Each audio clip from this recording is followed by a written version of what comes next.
যেহেতু আমাদের ক্যাম্পাসে আমরা বন্দি, আমরা কারাবন্দি, আমরা হয়তো গরিব, তো গরিবের পেটে লাথি ছাড়া বড় লোকের আর কিচ্ছু কাজ নাই।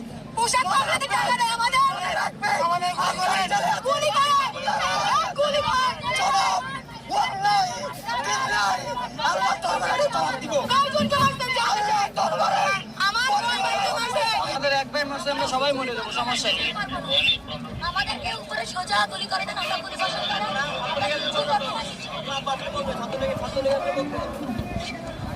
বলেন এরপর আরেকবার এটা কইলে এখানে দাঁড়ায় থাকবেন, দাঁড়ায় থাকবেন। আমরা এটা করতেছিলাম।